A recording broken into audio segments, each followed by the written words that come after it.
좋으신 하나님이 주시는 은총과 또 평화가 사랑하는 여러분들에게 이 저녁에 있기를 빕니다.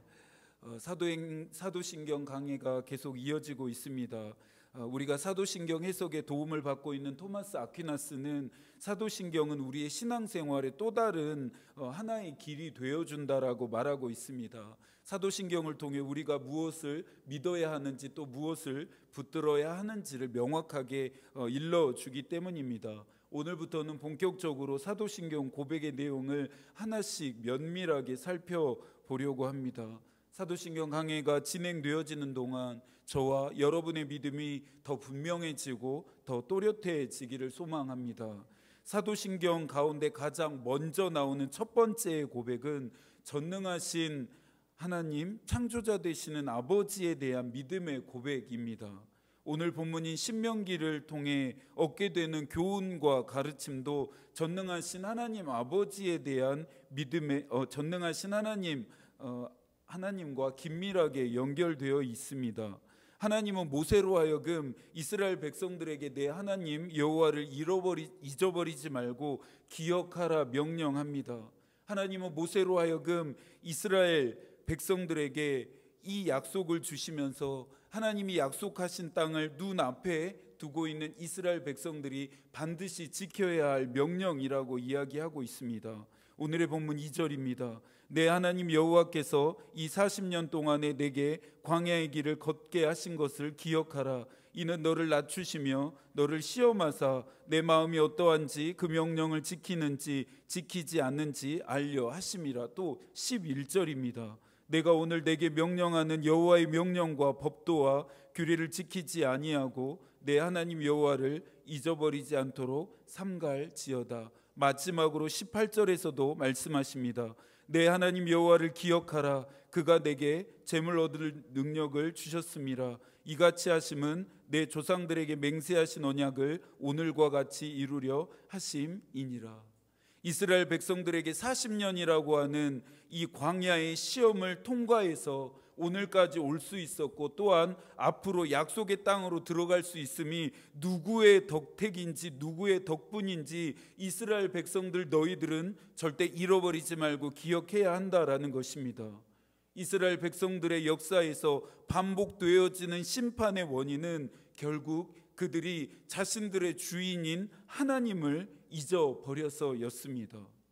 그런 점에서 볼 때 오늘 우리가 가장 먼저 살펴보게 되는 사도신경의 첫 번째 고백은 무척이나 중요합니다. 전능하사 천지를 만드신 하나님 아버지를 내가 믿사오며.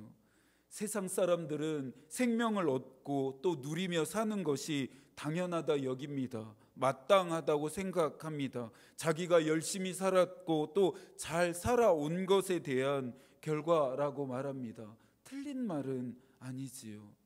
저는 그런 세상 사람들의 생각에는 관심이 없습니다. 그런 세상 사람들의 생각이 궁금하지 않습니다. 제가 궁금한 것은 사랑하는 여러분들이 어떻게 생각하느냐입니다. 믿는 자들의 생각이 달라야 하기 때문이죠. 오늘 본문에서도 말하고 있는 것처럼 하나님이 우리에게 모든 것을 얻을 능력을 주셨기 때문에 그것으로 말미암아 오늘 내가 얻고 누리며 살고 있음이 인정될 수 있어야 합니다. 믿음이라고 하는 이 말 안에 포함된 정의 중에 하나가 동의입니다. 어떤 일에 대해서 나도 그렇게 생각한다, 나도 그렇게 생각한다라고 할 때의 그 동의입니다. 전능하사 천지를 만드신 하나님 아버지를 믿는다라고 하는 이 고백은 이 세상의 모든 것들이 우연하지 않고 마땅하거나 당연하지 않은 창조자 되신 하나님에 의한 것들임에 대한 동의한다라고 하는 표현입니다. 열심히 살았고 잘 살아온 것에 대한 결과물이기도 하지만 원천적으로 우리가 가지고 또 얻고 누리고 있는 것들은 창조하신 분이 있으심에 대해 전적으로 우리가 동의하는 것입니다. 여러분들 동의하십니까? 동의가 되십니까? 그렇다면 첫 번째 고백을 이렇게 표현해 볼 수도 있습니다. 전능하신 하나님이 천지를 만드신 분이라는 사실에 나는 동의합니다. 웨슬리는 우리의 믿음의 시작은 동의에서부터 출발한다 말했습니다. 루터는 창조자 되시는 하나님에 대해 다음과 같이 말합니다. 나는 하나님이 나뿐만 아니라 존재하는 모든 것을 지으셨음을 믿는다. 그분은 나에게 몸과 영혼을 주셨으며 여전히 그 몸과 영혼을 유지해주고 계신다. 그분은 또한 내 모든 팔다리와 감각을 베푸셨고 이성적인 분별력을 비롯한 마음의 모든 기능을 유지해 주신다. 그분은 내게 음식과 옷, 거주할 집과 가정, 가족과 소유도 베풀어 주신다. 하나님은 날마다 삶의 모든 필요 조건을 풍성히 공급하시며 나를 모든 위험에서 지키시고 모든 악으로부터 보존하신다. 오늘 본문에서도 하나님이 모세를 통해 명령하시는 것이 바로 루터가 말하고 있는 내용 이것입니다. 16절부터 18절까지의 말씀을 함께 읽어볼까요? 내 조상들도 알지 못하던 만나를 광야에서 내게 먹이셨나니 이는 다 너를 낮추시며 너를 시험하사 마침내 내게 복을 주려 하심이었느니라. 그러나 내가 마음에 이르기를 내 능력과 내 손의 힘으로 내가 이 재물을 얻었다 말할 것이라. 내 하나님 여호와를 기억하라. 그가 내게 재물 얻을 능력을 주셨음이라. 이같이 하심은 내 조상들에게 맹세하신 언약을 오늘과 같이 이루려 하심이니라. 이스라엘 백성들에게 광야라고 하는 이 생활은 믿음을 철저히 훈련하는 시간이었습니다. 믿음을 배우는 시간이었습니다.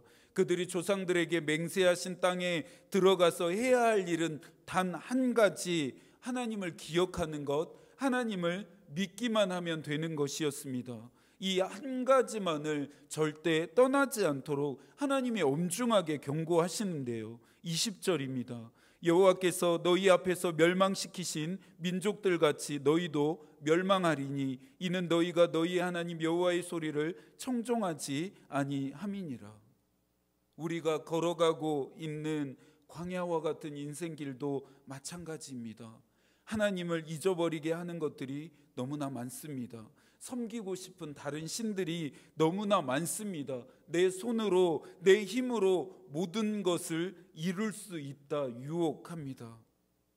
그러나 하나님을 잊어버린 인생에게는 오직 멸망뿐임을 우리는 기억할 수 있어야 합니다. 창조자 되시는 하나님을 믿는다라고 하는 이 고백은 세상에 존재하는 모든 것이 그분의 창조 사역의 결과임을 인정하는 것이고, 또 한 가지는 우리 또한, 저와 여러분 또한 그분의 창조하심으로 존재하고 있음을 인정한다라고 하는 동의이자 믿음의 고백입니다.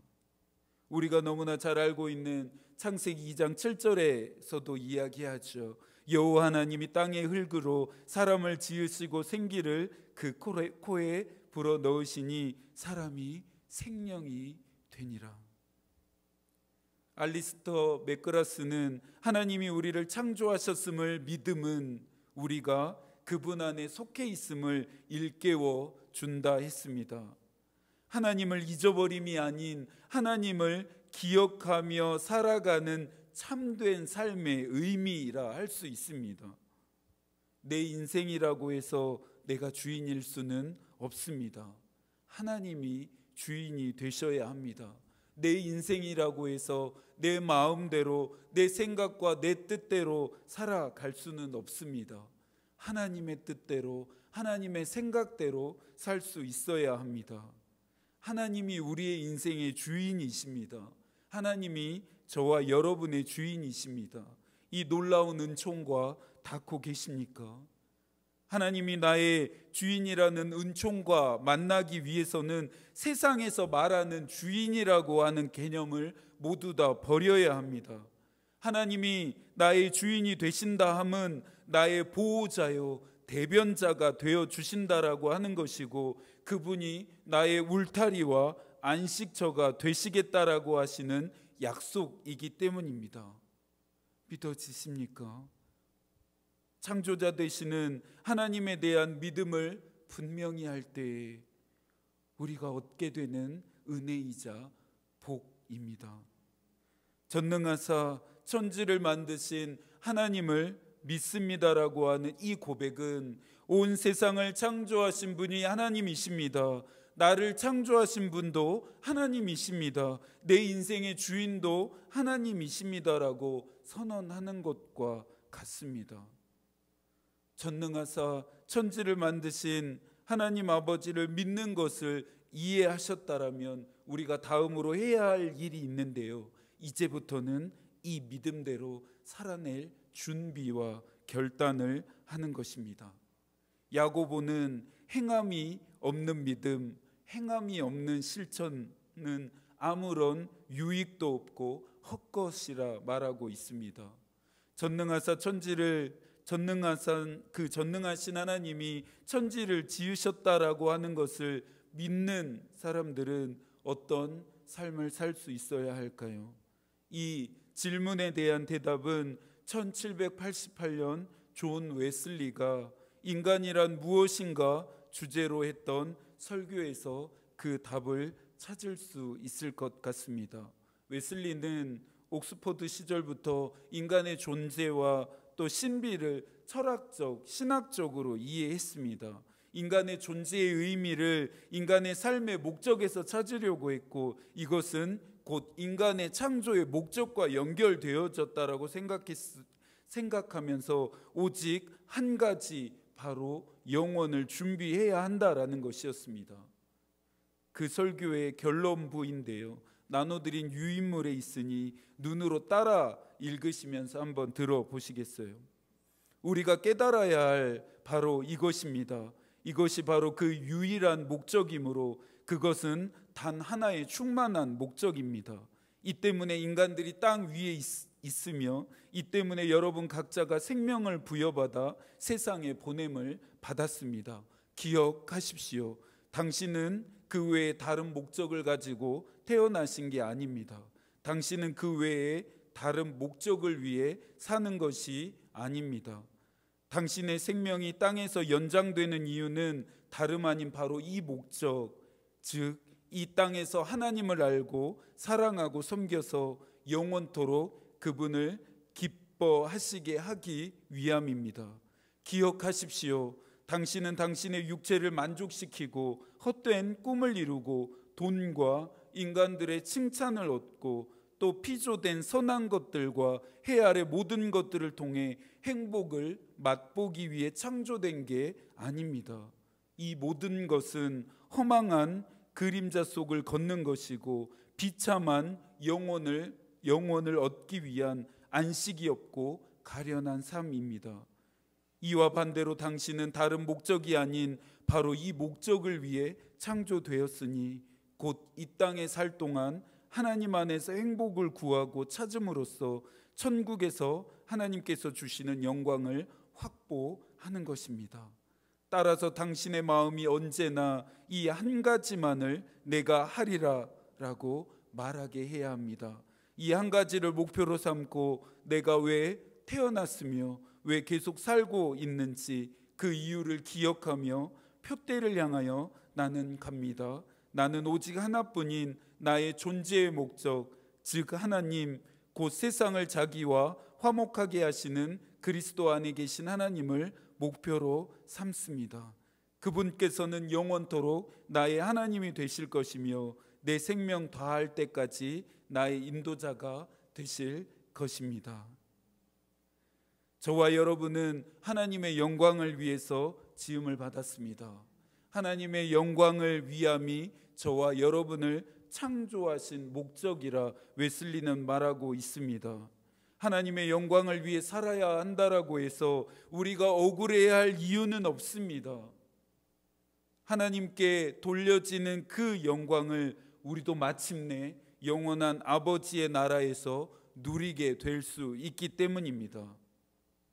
하늘의 해와 달이 각각 아름다운 이유가 있습니다. 만약에 달이 해와 같이 자신도 빛을 내려고 한다면 어쩌면 우리가 살아가는 이 세상은 큰 혼돈에 빠지게 되겠죠.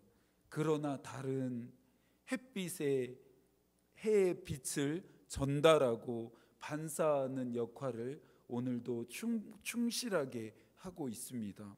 자신의 지음받은 목적대로, 자신의 창조의 목적대로 살고 있는 것입니다.